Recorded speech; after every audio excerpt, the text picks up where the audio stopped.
আজকে ছিল আমার ভাইয়ের বড় স্কুল অর্থাৎ 5 বা উচ্চ মাধ্যমিক বিদ্যালয়ে ভর্তি হওয়ার প্রথম দিন।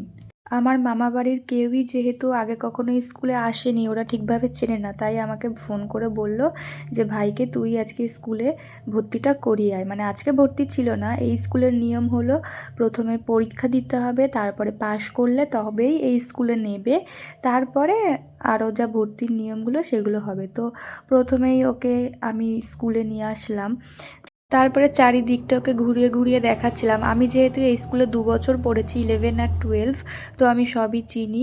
তারপরে ওদের ক্লাসটা খুলে দিল আর বাচ্চারা সবাই চলে আসলো এই রুমটায়। ওর বেঞ্চ পড়েছিল একদম লাস্ট বেঞ্চে। এইসব দেখে আমারও মনে পড়ে যাচ্ছিল, আমি যেদিনকে প্রথম 5-এ উঠেছিলাম আমার বাবা মা দুজনেই আমাকে নিয়ে গেছিলো স্কুলে ভর্তি করাতে। ভালোভাবে পরীক্ষা দিয়ে স্যার বেরোলেন আর ওনার ইচ্ছা হলো খাবার খাবে। আর আমাদের স্কুলের সামনে যেহেতু অনেক কিছু বসে, তাই ওর ইচ্ছা ও আজকে সব কিছু একটু একটু করে টেস্ট করবে। প্রথমে এগ রোল নিল, তারপরে চাউমিন নিল, তারপরে মোমো নিল। আমাদের এই স্কুলের একটা নিয়ম খুবই ভালো, সব কিছু 5 টাকা 10 টাকায় পাওয়া যায়, কোনো কিছুর দাম একটুও বেশি না, সব 5 টাকার মধ্যেই। 10 টাকা 5 টাকার চাউমিন পাওয়া যায়, তারপরে মোমো 5 টাকার, চিকেন 60-এ খাচ্ছে এইটা 10 টাকার। আমি শুনলাম কাকু বিরিয়ানিও বিক্রি করে, সেটা বলে 10 টাকা 15 টাকা। তো এটা ভালো হয়, সব বাচ্চারাই খেতে পারে, কারোর মন খারাপ হয় না।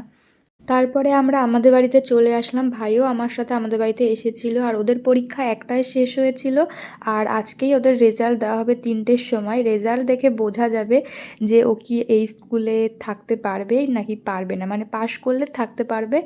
অনেককেই ফেল করিয়ে দিয়েছে শুনলাম আর কি, শোনা কথা। তো ভাগ্যক্রমে আমার ভাই পাশ করে গেছে। আর এখানে ভিড়টা দেখো, সব স্টুডেন্টের বাবা মারা দেখার জন্য ব্যস্ত। এটা স্বাভাবিক যে পাস করলো নাকি ফেল করলো। তো আমি একটু ফাঁকা হওয়ার পরেই ওখানে গেছিলাম। তারপরে 10-15 মিনিট দাঁড়ানোর পরেও দেখছি ভিড় কমছে না, আমি গিয়ে অনেক কষ্টে একটা ছবি তুললাম। তো ভাই পাশ করেছে। আর ভিডিওটা করার একটাই কারণ, ওর একটা স্মৃতি আমি রেখে দিলাম আমার ফেসবুকে। ফোনে তো আর এত কিছু রাখা সম্ভব না, ফেসবুকে থাকলেও যখন বড় হবে তখন দেখতে পারবে।